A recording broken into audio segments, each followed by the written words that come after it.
श्री राम जय जय राम। बोलो श्री राम जय जय राम। श्री गणेशाय नमः। श्री जानकी वल्लभो विजयते। श्री रामचरितमानस पंचम सोपान सुंदर कांड प्रारंभ।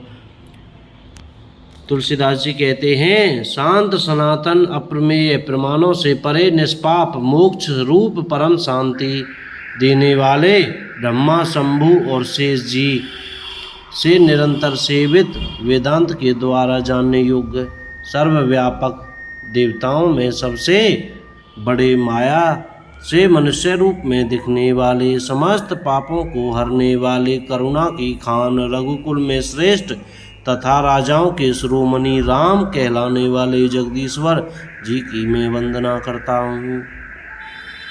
हे रघुनाथ जी, मैं सत्य कहता हूँ और फिर आपके सबके अंतरात्मा ही हैं। सब जानते ही हैं कि मेरे हृदय में दूसरी कोई इच्छा नहीं है। वे रघुकुल श्रेष्ठ, मुझे अपनी निर्भरा पूर्ण भक्ति दीजिए और मेरे मन को काम आदि दोषों से रहित कीजिए। अतुल बल के धाम, सोने के पर्वत सुमेरु के समान कांति युक्त शरीर वाले दैत्य रूपी वन को ध्वंस करने के लिए अग्नि रूप ज्ञानियों में अग्रगण्य संपूर्ण गुणों के निधान वानरों के स्वामी श्री रघुनाथ जी के प्रिय भक्त पवन पुत्र श्री हनुमान जी को मैं प्रणाम करता हूँ। जामवान के सुंदर वचन सुनकर हनुमान जी के हृदय को बहुत ही भाए। वे बोले, हे भाई, तुम लोग दुख सहकर कंदमूल फल खाकर तब तक मेरी राह देखना। जब तक मैं सीता जी को देखकर लौट न आऊँ काम अवश्य होगा, क्योंकि मुझे बहुत ही हर्ष हो रहा है। यह कहकर और सबको मस्तक नवाकर तथा हृदय में श्री रघुनाथ जी को धारण करके हनुमान जी हर्षित होकर चले।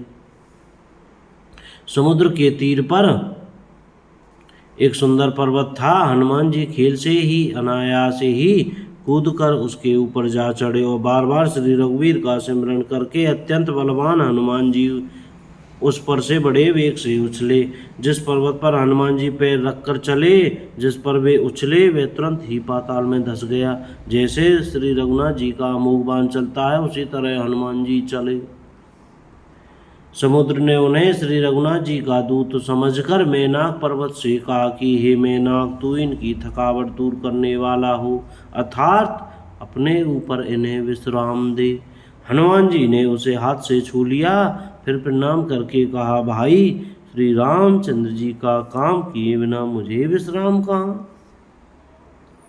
देवताओं ने पवन पुत्र हनुमान जी को जाते हुए देखा। उनकी विशेष बल बुद्धि को जानने के लिए परीक्षार्थ उन्होंने सुरसा नामक सर्पों की माता को भेजा। उसने आकर हनुमान जी से यह बात कही, आज देवताओं ने मुझे भोजन दिया है। यह वचन सुनकर पवन कुमार हनुमान जी ने कहा, श्री राम जी का कार्य करके मैं लौट आऊं और सीता जी की खबर प्रभु को सुना दूं, तब मैं आकर तुम्हारे मुंह में घुस जाऊंगा, तुम मुझे खा लेना। हे माता, मैं सत्य कहता हूँ, अभी मुझे जाने दे। जब किसी भी उपाय से उसने जाने नहीं दिया, तब हनुमान जी ने कहा, तो फिर मुझे खा न ले।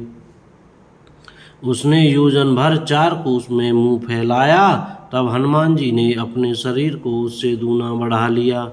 उसने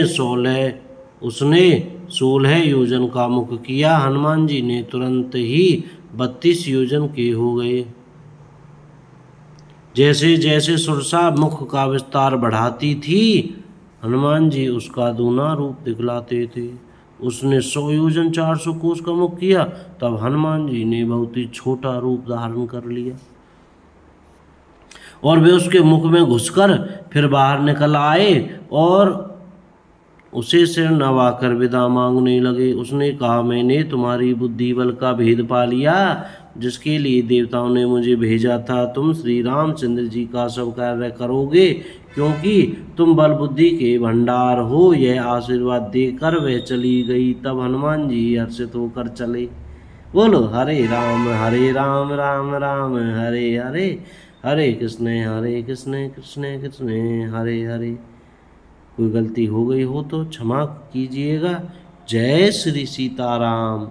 आज की कथा यहीं पर विराम करते हैं।